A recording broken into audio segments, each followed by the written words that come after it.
It's already April, and with only 6 months to go until the official start of the Synod on Synodality, Catholics expressing concern over the direction of the Synod are being labeled in some circles as disrespectful or even disobedient of Pope Francis. Why do dialogue and debate seem to frighten some, and why do some Catholic journalists seem interested in silencing colleagues with whom they disagree? Here with analysis is theologian, columnist, and senior fellow at the Ethics and Public Policy Center, George Weigel. George, thanks for being here. Over the past few months, I've seen this pattern developing, and I want to begin with a piece you recently wrote. It was titled A Somber Anniversary. It appeared in the Denver Catholic, First Things, and other outlets, and it concerned the 10th anniversary of Pope Francis's pontificate. You write, quote, "The prevailing mood in today's Vatican is one of trepidation because papal autocracy has created a miasma of fear.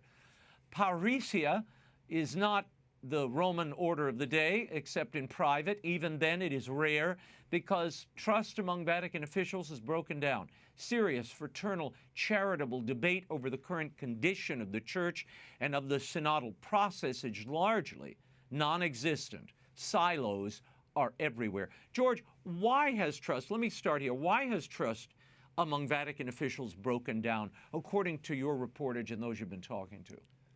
Raymond, because it is understood that to criticize or even raise questions about the direction of this synodal process is to put one's career at risk. Now, you might want to say that people should be willing to do that, and some have, and they have paid the price for that. But it's a very sad situation, and I have to say it put me in mind of something that I took as my watchword in writing the biography of John Paul II. It was something said by a great Spanish Dominican theologian of the 16th century, Melchior Cano, who said this, "Peter has no need of our flattery. Those who blindly and indiscriminately defend every decision of the Supreme Pontiff are the very ones who do most to undermine the authority of the Holy See. They destroy instead of strengthening its foundations." That's a great sadness when that happens in the Church.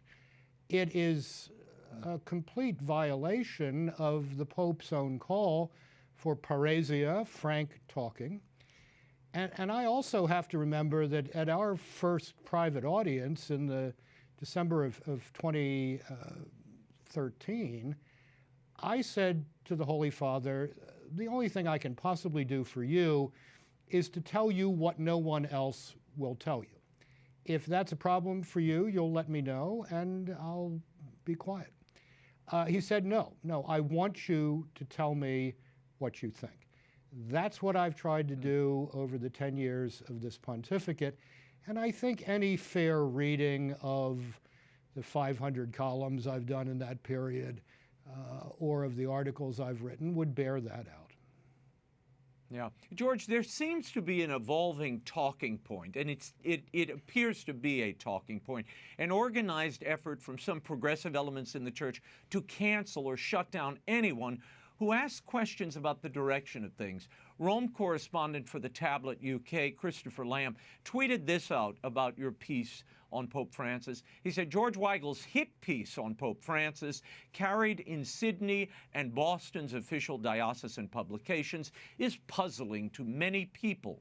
Would any church paper have run a condemnatory article on John Paul II or Benedict XVI when they marked a significant anniversary?" What do you make of that characterization that you wrote, quote, a hit piece, and the call that it be deplatformed? Well, that's just ridiculous.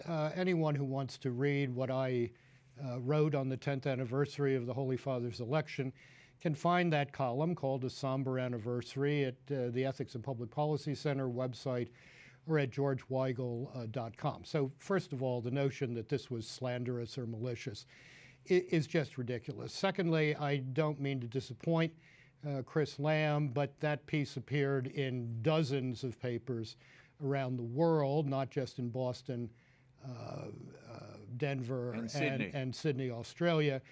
And the third point is that, Chris, where have you been? I'm old enough to remember that Andy Greeley, may he rest in peace, Dick McBrien, may he rest in peace, made entire careers out of criticizing Paul VI and John Paul II in the diocesan press.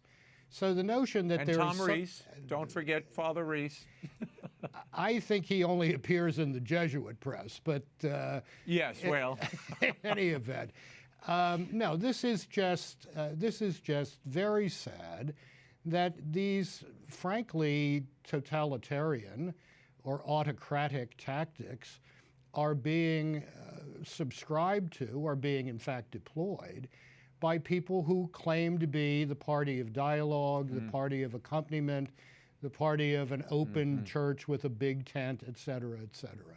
It's all very, very sad. If it had just been a tweet or it was one mention, you let those things go by. But when you see a organized campaign, Lamb then went on to write an article in the Tablet, and it was titled, "Why Questions Must Be Asked When the Church's Own Publications Run Articles Attacking the Pope." And in it he writes, "But some senior officials in the Church, including in Rome, were alarmed to see that one of these pieces, George Weigel's, was reproduced in the official publications of several English-speaking dioceses." Now, your piece was later produced in those dioceses, as you mentioned. How do you view this drumbeat to get your column removed, as it was from at least the Boston diocesan paper? I don't think this is going to work, Raymond. Bishops know that I tell the truth as I see it. Mine is not one of the most widely syndicated columns in the Catholic press for no reason. I have a 30-year track record here. And this is really, frankly, quite pathetic for Chris Lamb or anybody else to be trying to bully bishops into deprogramming or deplatforming me or anyone else. Yeah. George, another papal biographer, Austin Ivory, he also, and this is part of why it came onto my radar, he also wrote a piece quoting, he claims that your piece, quote, crosses the line of communion. He says this is not about balancing different opinions or insisting that all coverage of the pontificate be positive. Dr. Weigel is entitled, obviously, to be an incessant, querulous, ideological critic of Francis. There is free speech in the Church, and far more so now, yes, even in Rome, than 20 years ago, but freedom is not merely license. Is there still freedom to speak honestly and openly when it comes to church affairs, George? Or should Catholic media be essentially cheerleading repeaters of whatever is said by the Holy See Press Office? I think everyone owes a duty of respect to the Holy Father. I think I have honored that duty in everything I have written about him.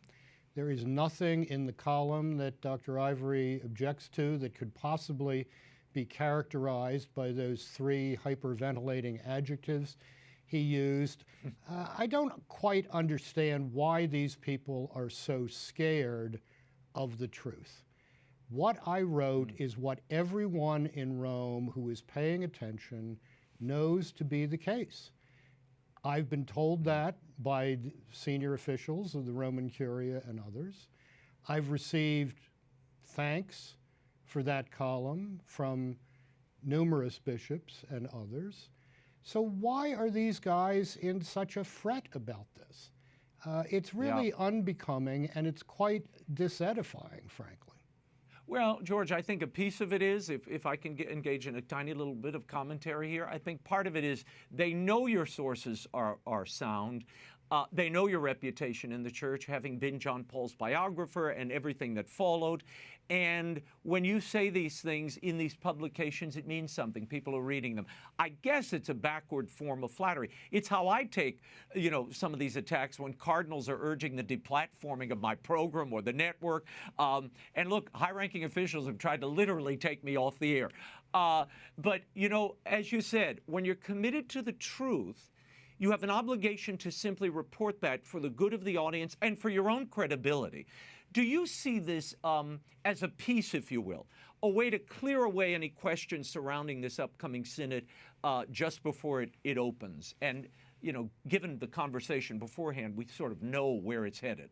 Well, I'm not sure we do know where it's headed, Raymond, because that synod is going to be attended by many, many people who think that what's going on in the church in Germany is nothing short of a disaster, by many people who understand that fudging the doctrinal and moral boundaries of the Catholic Church is not attractive, by many people who understand that the Catholic Light project leads inevitably to Catholic Zero, and they are going to have their say at the Synod in October. So this is by no means going to be a walkover for those of the cast of mind of Austin Ivory and Christopher Lamb. And I think perhaps they know that and are trying to, you know, doing some ranging fire or warning shots here. It's not going to affect the people who plan to continue to be truth tellers as this process, which could lead to something quite good for the church, unfolds. Yeah. Well, we will keep our eyes on that. I know you'll be reporting, as will I. But, you know, George, as I look at the totality of this and the again, trying to kill the messenger, this seems a bit like urging the closure of the firehouse because they wet the furniture while putting out the fire. No, the fire brigade is not the guilty party here. Who set the fire? That's what needs to be asked, and that's who needs to be pursued. George, we will leave it there. You can find George's commentary at georgeweigel.com. And To Sanctify the World, The Vital Legacy of Vatican II by George Weigel is available at bookstores everywhere and online. Thank you, George. Thank you, Raymond.